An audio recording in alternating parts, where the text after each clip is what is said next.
Hey guys, it's Danny. Today we have orchid updates. We have a lot of them that I want to update you guys on. Some of them you requested. I'm also going to tell you about some orchids I lost along the way, just so you know where we're at with these orchids. So let's not waste time. Before we start though, I do want to mention something very important for those of you who might not be very social media savvy.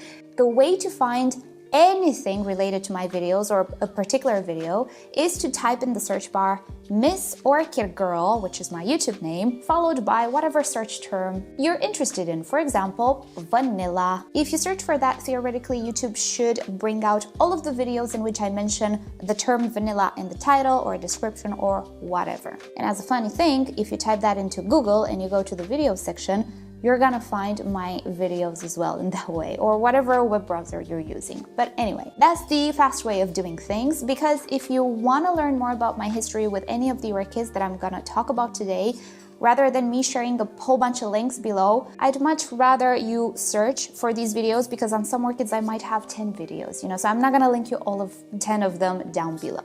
We're gonna have tags on the screen for these orchids and also chapters down below. So without further ado, don't forget to give this video a like if you end up enjoying it. And why not subscribe? I post multiple times a week. Right, I have my list ready. Got a lot of coffee in my blood, as you can tell. Let's start with the Dimorphorchis lowii, which is this handsome fella right here. Now, me and Dimorphorchis have a pretty long history, at least 5 years or so. I received a Dimorphorchis seedling from one of my lovely viewers, and some of you might remember that last year for my birthday, I purchased another one. I was telling you that my Dimorphorchis has some really weird spotting on the leaves. Looks very suspicious, maybe a little bit like a virus. So I decided to get a plan B. Well, good thing I did, because my original Dimorphorchis is no longer. It actually just withered off. It wasn't stem rot, it wasn't crown rot, it wasn't root rot, nothing of the sorts. Leaves just started to yellow around those spots. And I have to say, throughout the years, the orchid started to become weaker and weaker, which is a major sign of a virus. So my suspicion is that it did have a virus or an underlying thing that I wasn't able to tell. And what you see here is the Dimorphorchis that I purchased for my birthday in that haul. And I think it grew a little bit. Now, the way that I potted this guy, you're gonna be surprised. This is obviously an opaque pot. I don't need to see the roots because I learned about this guy a lot with my previous Dimorphorchis. I know he's very thirsty. I know he's nothing like a Vanda, even though he looks like it. And the medium that I have inside here, I'm gonna give you a close-up, it's actually sphagnum moss. Only sphagnum moss, but it's extremely, extremely airy. If I press down on it, I think I can go very close to the bottom of the pot. This is how fluffy and airy it is. And I have to say it's working out pretty great for me. A top layer of bark is needed in my environment to prevent algae from forming at the top, which happens a lot in my environment. And other than that, that's it. I just water it whenever the medium is dry. How do I know the medium is dry? Right now it's very dry. Listen. Do you hear that crunch? Oh, listen to that. That means the sphagnum moss is dry. When it's wet, moss does not make any sounds. Barely any sounds, right? When it's dry though, do I have a dry strand? Maybe. When it's dry, it makes a lot of noise. So that's how I kind of check if it's dry, but it tends to dry out together with my other orchids somehow. So I can actually water him whenever I water all of my other orchids. Since the medium inside is so fluffy, it's just a little bit of a handful of moss just to keep humidity around the roots. And other than that, there might be some roots swirling the pot because the orchid is very firm in the pot. And if I dig in a little bit, I can see fresh root tips and all of that fun stuff. He's doing pretty great. The idea with the whole sphagnum moss situation is more of a trial and error. A famous nursery in the United States, Orchid Web it's called, they do grow their Dimorphorchis in pure sphagnum moss. And I do believe they are located in a very warm environment or climate just like me. Not sure if as warm as me, so I thought, well, you know what? I'm just gonna try it. Because yeah, this guy is very thirsty. He's a very thirsty orchid. So this one still exists and it's looking so much better. I don't have those weird spots on the leaves. My oldest one, Sally, I don't have it, which is a shame because it had history. But yeah, that's what happened to it. Next up, another orchid which is rather old. This is Vandachostylis Colmarie. This one I actually received from a lovely viewer, and in that initial video I was saying that I do believe it has Fusarium together with the Mimi Palmer from back then. Do you remember? Mimi Palmer is no longer, but this one survived and is looking fantastic. Look at her.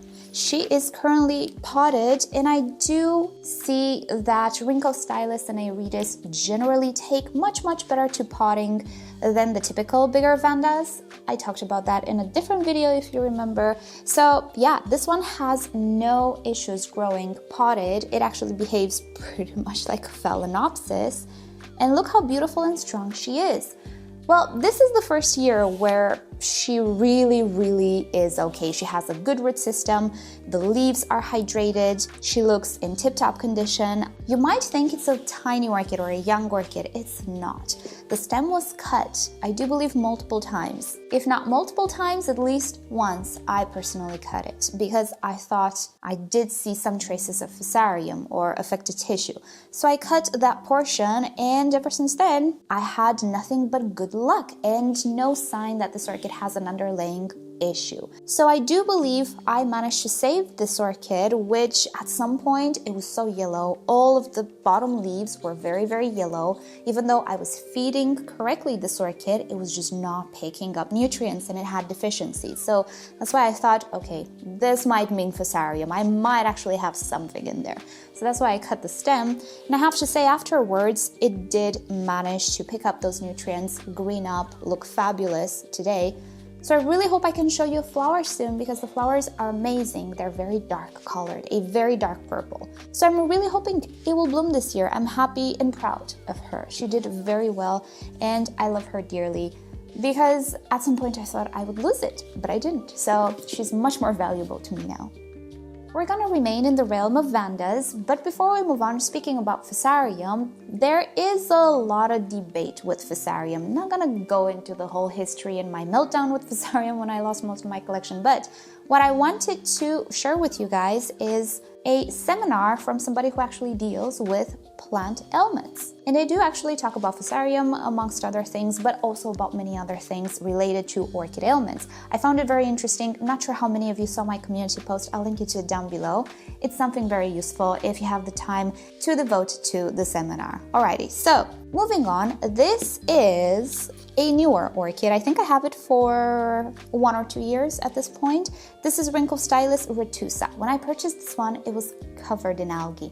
Not just the root system, but the entire plant. Now, there's only one video with this orchid, so I'll share it down below. I cleaned this orchid very well, and look at her today. She is completely rebounded, but I do see that wherever I had the most of the algae deposits, I also have scars on the leaves. Do you see that? That is quite interesting. Obviously, I'm just gonna speculate here. I don't know if this orchid ever had pest issues. I received it without pests, but with a lot of algae, and especially in these indentations. I am just going to speculate that excess algae could actually determine damage on leaves and on orchids generally. A little bit of algae, typically okay. Excess, in my experience, not okay. Absolutely not okay. It does tend to, or I believe, algae do produce some byproducts which help them compete with other plants in nature, and those byproducts are toxic. That's what I've researched. That's what I think happens sometimes when you have too much algae. So it's really interesting to see this because all of the new leaves look okay, but it's also very interesting to see that this orchid doesn't necessarily look spectacular. And this is because it took a while. I mean, this girl was stressed because of all of those algae. In the pot, I do have a few roots, as you can see, not enough to completely make it burst of health and hydration. But I do see I have a lot of them sprouting. So I guess around this time of the year, it actually starts to produce new roots. I do believe species do tend to have a more, let's say, strict regimen or pattern of growth. So maybe in the springtime or close to springtime, it's when the retusa starts to produce new roots. So I see them And at some point I will repot this orchid, even though the medium is fine, but I do want to direct the roots inside the medium. I might take you along for the process, because as it is now, there aren't enough roots inside the medium to hydrate this orchid as much as I wanted to. But she's okay, and if she blooms, oh, it's gonna be the best show. I think this is the most beautiful Vanda ever. If you Google search pictures, you'll see what I mean. But yeah, I find it very interesting to see the damage on the older leaves, because if you go back to that video, you'll see this is where most of the algae was piled up. You know, it was pretty bad. Anyway, she's okay now. One Vanda that sadly I don't have anymore is the white Vanda that I received from a seller here to save. I tried to save a little keiki from it. It didn't work out. It just withered off. So maybe it did have an underlying thing that I didn't see. But yeah, sadly we don't have that one. But an orchid we do still have after all of these years. This one made the move actually. It's coming from Romania. I didn't purchase it from there. But anyway, this is Coelogyne usitana. Currently, the only Coelogyne that I have. I don't know why other Coelogynes just don't do okay, or I might not have good luck with them. This one though is a fighter. She has one of the most vigorous Coelogyne root systems that I've ever seen. And this one is recently potted. Yeah, I potted last year in August, but recently. 4 months, 5 months. That's pretty recent in my books. When we're talking about 9 years spans, you know, 4 months is very recent. So the usitana is doing great, but this is one of the orchids that has the most sensitive leaves in my collection. So I always need to keep a very, very thin layer of oil on it. I make sure to always spray it just a tiny little bit because it's one of those pest magnets that can get out of hand really, really fast. But since it looks like this and it's the only Coelogyne that I have, I'm much more inclined to keep an eye on it and make sure that I'm diligent with my sprayings. And it actually pays off. There is no pest on this gorgeous beast of an orchid at this point. And I do see new growth starting. So yeah, she's doing great. I do suggest you search for my videos on it because the blooms are really, really pretty as well. I actually keep it hanging, that's why the macrame thing. But yeah, in case you were wondering, she's still around, she's just not blooming as it should. She's a sequential bloomer, but there is a concept in orchid growing, which says that when you set back an orchid, you can kiss flowers goodbye. And this one is a little set back, so flowers have not been very prolific, but from now on, she will be. You just wait and see. Next up, some of you might remember that many years ago I used to have a whole bunch of very tiny Cattleya seedlings. Well, I do still have them. They're grown up now. I'm going to show you 3 of them, which are all the same thing, but they're very precious to me because look how big they are, and I grew them. These are all Cattleya dowianas. I mean, I hope they are. That's what it says on the tag, but you never know until they bloom, right? Various types of dowianas. This is Aurea, or actually I have 2 Aureas, don't I? Actually no, so this is Aurea, this is just Cattleya dowiana, not entirely sure what's gonna be, and this is Rosita, this is the pink variety. So theoretically, I have 3 varieties here, practically maybe I have 2, I don't know if these ones are the same. This is one of the more expensive Cattleyas, or harder to find at a mature stage. These are not completely mature, although they're pretty big. They're getting there. I don't know if by the end of this year, but next year they should be big enough to bloom, so I'm hoping I'm gonna have a bloom. But you guys, these orchids were like this a few years ago. So if you've wondered how long it takes for a Cattleya seedling to turn into a mature Cattleya, a lot of time, and especially if it's a species which has a pretty slow growth. Typically, species create 1 pseudobulb per year per direction of growth, and that translates into multiple years in which each pseudobulb will be bigger than the previous one. These guys, I don't really remember them being very set back, maybe slightly, because at some point I tried the whole leca thing that didn't really work out well for me, but they weren't very set back. They're Cattleyas, they're very drought tolerant, and I do believe their evolution was pretty normal. But here they are. They're looking fabulous. They're very thirsty girls.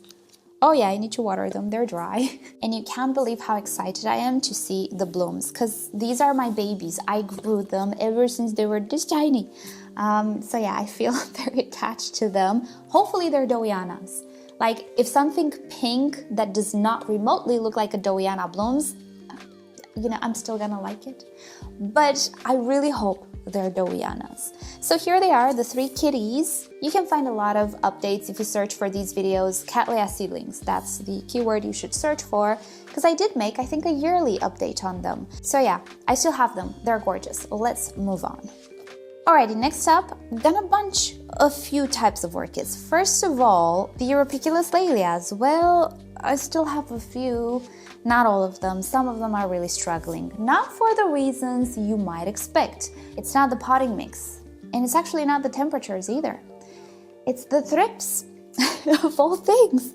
So my Cattleyas were not super affected by the thrips because they're typically sturdy plants.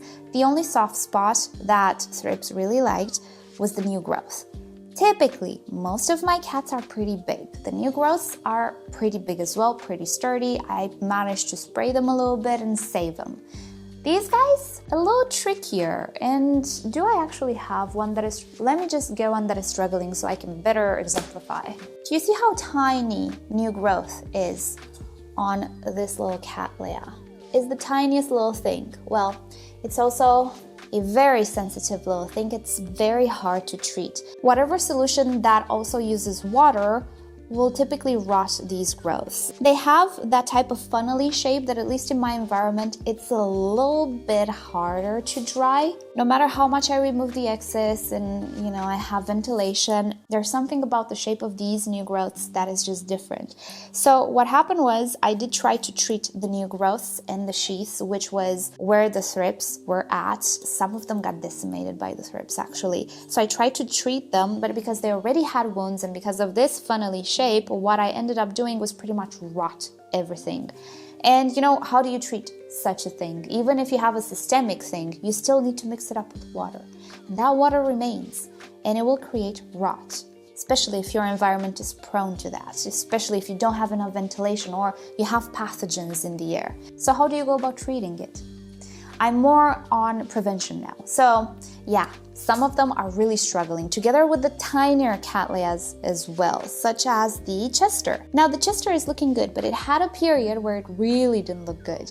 Now it's a little wobbly until these new roots make their way in the medium, but it's okay. It's clean, it's treated. I keep it in the cabinet. It does not share the same space with everybody else. But the Laelias, oh boy, there are only a few that are okay. This is the Rhynchostylis, and it's the one that looks the prettiest because it has very fleshy leaves and it doesn't have this weird funnel shape. Let me give you a close-up. It's a very weird difference, but do you see how the shape of this one is very different than the shape of this one? This one stays a little bit more compact with those sheaths. It repels water a little better. It has a sheen on the plant that also repels. Much, much better with my treatments and with the thrips in general than all the others, which tended to look like this. This is the Lundi. It's one of the better ones, but you can see it doesn't look very, very well. I don't know what's gonna happen to it. I had a hard time with the tinier Cattleyas and the thrips. Hence why currently I do keep the tiny Cattleyas in my cabinets. Hopefully they're gonna do well. These tinier ones typically are Sophornites hybrids if they're not Laelias. They're Sophornites hybrids. They don't like heat. I don't know what's gonna happen in summer in those cabinets, but oh boy, it's hard to treat them for me. So sadly, I don't have all of the Laelias anymore. I might have to purchase them at some point if I find that they do great in the cabinet. This year, out of the question. I just wanna see how they do in the cabinet. I'm gonna, try to save whatever I still have. But yeah, thrips are no joke. Let's move on to Oncidiums. And this is not the only Oncidium that I have, obviously, but the ones that I used to have, they're still outside because I am scared to move them back. They still have thrips. They still have those new growths that I just cannot reach. I cannot get into. I am waiting for them to develop, and honestly, I think in the springtime I'm gonna assess the situation and see who can stay and who can come back in the grow room, because Oncidiums are, let's say, the black sheep of my orchid collection. These guys are so hard to treat because they have the shape they do. They have a lot of leaves. The leaves are very long. They don't have very thick cuticles. Pests really like them. And also the new growth has that onion layering thing going on that can harbor pests. So I need to be very proactive with them, which is fine, but I need to start with clean orchids. And at the moment, I cannot make them clean. We'll see what happens in the spring. I think that's when I will decide what I'm gonna do with them, because no, I have been working my behind off to keep everybody clean, and everybody is okay. I'm on top of everything. The number of orchids that I have in my grow space right now is ideal for me to actually be able to really check everybody. And you can imagine, an Oncidium is much harder to check leaf by leaf than a Cattleya or a Phalaenopsis even. With a Phalaenopsis, it's so easy. Let me show you. Well, hello there, little lady. Do you have pests? Check the crown, check the axis, both sides, check undersides of leaves, and there we go. If it has flowers, obviously I'm gonna look a little bit on the flowers as well, or a little bit on the flower spike, but there's nothing. This is what checking a Phalaenopsis looks like. Let me show you Oncidium. I don't even want to look at it. I don't even want to go through it because it's gonna take an eternity. Leaf by leaf, crown, pseudobulb, new growth. It's here in the middle. New growth. I need to split the leaves a little bit. Oh, you have mealybugs. Nice. So this guy has mealybugs. Still better than thrips, I guess. But yeah, checking this guy, not a very relaxing thing to do, is it? So yeah, Oncidiums are not the easiest from this point of view. That's why they're still all outside and they will remain outside. I just cannot. I don't have like the physical strength to go through it and check everybody and spray everybody. And for now, I think this is the ideal number of orchids that I can have and handle and keep in good check. So I'm taking a step back and reassessing a little bit the situation, because Oncidiums are just not easy for me at the moment to maintain. These guys, they're very easy. But yeah, that's the update on the Oncidiums. They're outside. Whether they will ever come back, I don't know. But we'll see in the warm season. Lastly, two more things that I want to show you. So at some point, I saved some Vandas from the flower shop. I don't even remember when, I just remember I did. But this is an orchid that I probably purchased without flowers, and I rejuvenated. And look, it bloomed. And this is what it is. It's the prettiest thing, isn't it?